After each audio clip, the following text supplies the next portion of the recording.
9:29, welcome back. Are you thinking of maybe starting a home remodeling project in the new year?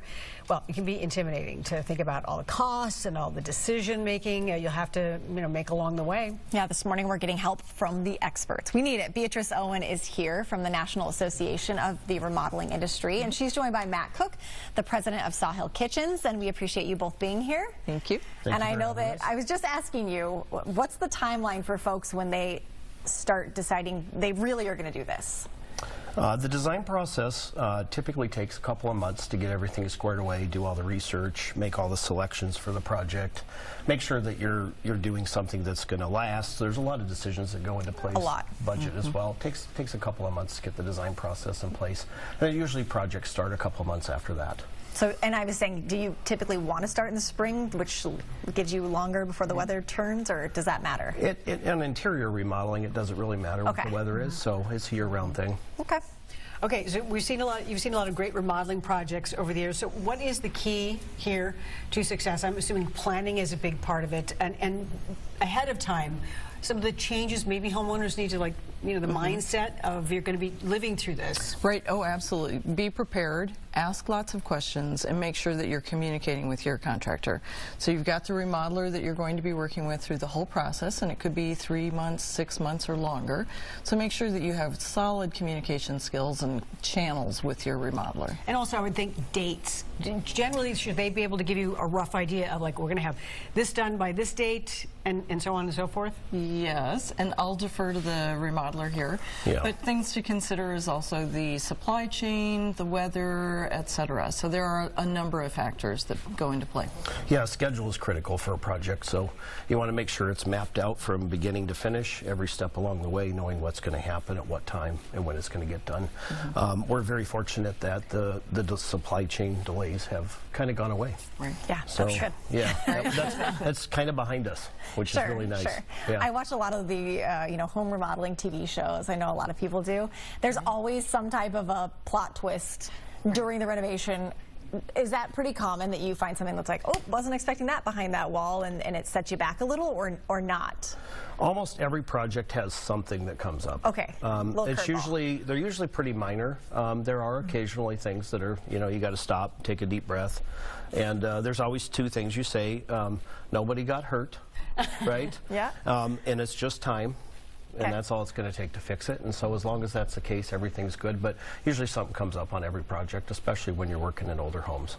What is the most popular place for people, or what do people decide most often that they want to remodel? Which room? Kitchens and bathrooms. So that makes sense. We spend a lot of time in there. Yes, we do. Yeah.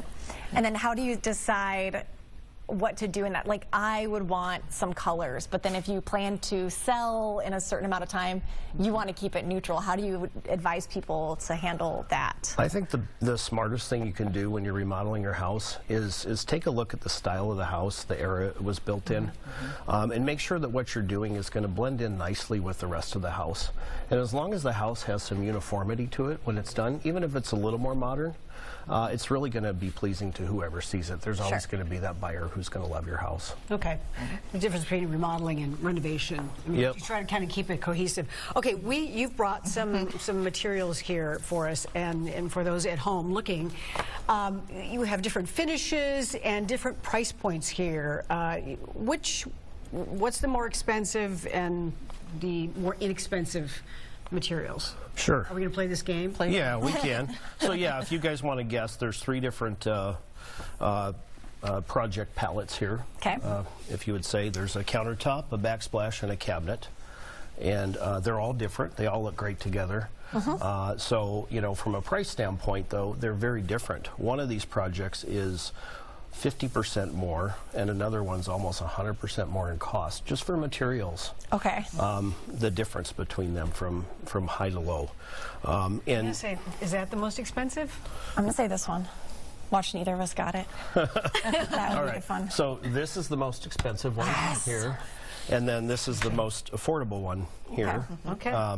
And then this one's in the middle. Okay. And why? Okay, so let's start with why. Why is this the most expensive? So this particular one, if you look close at this cabinet, you can see how thick it is. I did notice that. And there's a lot of detail. There's a lot of molding that had to occur with it in order to be built that way. And then this particular cabinet is very custom, and the finishing process on it is really meant to last a long time. We have projects that were done 30 years ago with this particular cabinet line, and we go visit them and they're still in perfect shape. And the stone here, this is quartzite.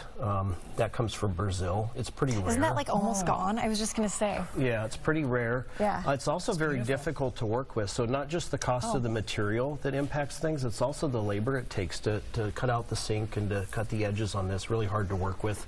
This is a mid-range. This is a high-density fiber, so it's molded out of one piece of wood, and then it's painted. It works really well in our climate here in Minnesota, because it doesn't expand and shrink with our wet summers and our dry winters.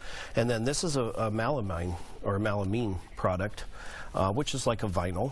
So it's really, very durable It doesn't for somebody. look like it, but it looks great. And then here we have with the backsplashes and Yep, ceramic, and then this is quartz, which is a man-made product, and then this is more of a traditional granite, which is a little easier to work with, and there's a lot of it available. Can I, before we wrap this up, biggest mistake homeowners make in a renovation or a remodel? That's a really good question.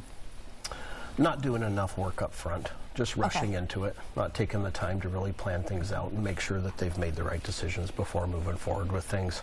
Also, to not have all of the details figured out with the contractor before they start the work. I don't think anybody should do a project where it's just kind of a maybe an allowance type situation where you just go and things aren't really figured out yet. Yeah, that seems dangerous to be dialed in for the wallet, before you start the project. And there's so many questions that you need to answer, and so many decisions, I think, and that for me was difficult. Just thrown at you like every day, there were things you needed to decide. So factor that in mind, if I recall. Right. All right, Exactly. thank you.